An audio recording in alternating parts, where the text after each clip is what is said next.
Hi, I'm Scott Horton. I'm from Texas. Thank you. Thank you very much. 2 years ago in Reno, I gave a speech nominating Angela McArdle to be the new chair of the National Libertarian Party. It was the right call then, and I hope the delegates here this weekend will continue to support her in her efforts. Now, I know that everything has not been perfect, but the new strategic direction of the party is a major improvement and must be maintained.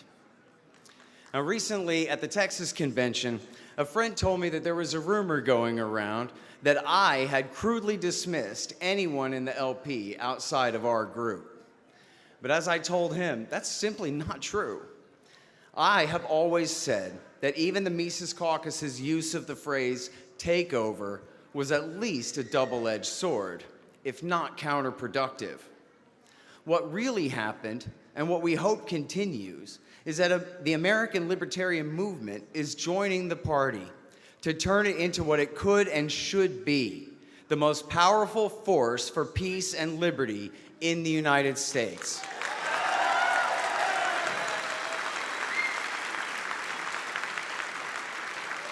Finally, a merger between the movement and the party that had been estranged from each other for so long. Now, our opponents said that we were right-wingers and we'd scare away the left. Then we did a big peace rally in Washington with the great Ron Paul headlining.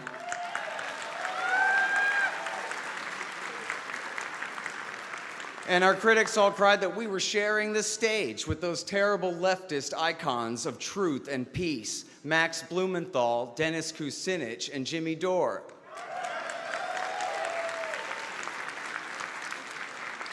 The Mises Caucus is, and the Libertarian Party under Angela McArdle's leadership is, the continuation of the great Ron Paul revolution of 2008 and 2012.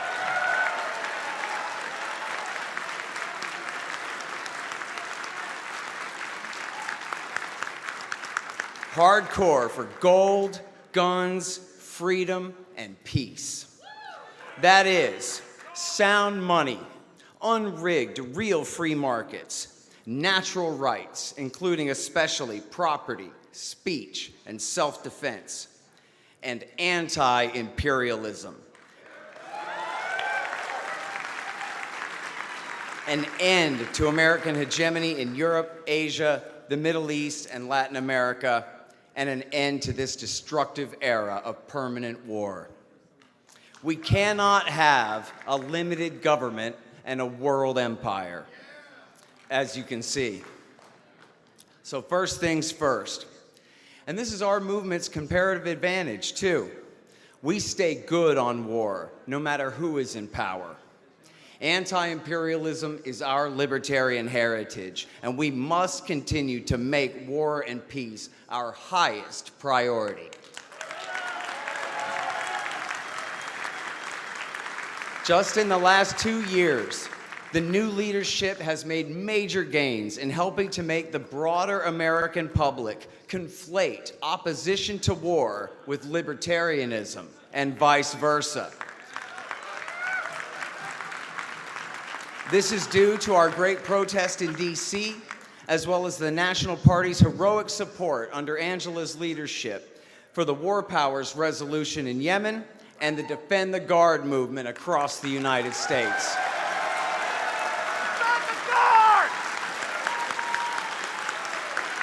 And thank you all for that, too. Out there in the wild, more and more people, including the war hawks, assume that war opponents are libertarians rather than leftists, in major part because of the clear and determined voice of the new LP. That achievement is the first of many I have for again nominating Angela McArdle for chair of the National Libertarian Party and asking for your vote in support of that nomination, so that the party can continue to speak in an authentic libertarian voice on the most crucial issues and lead this country away from the precipice of national collapse and mass oppression. Thank you.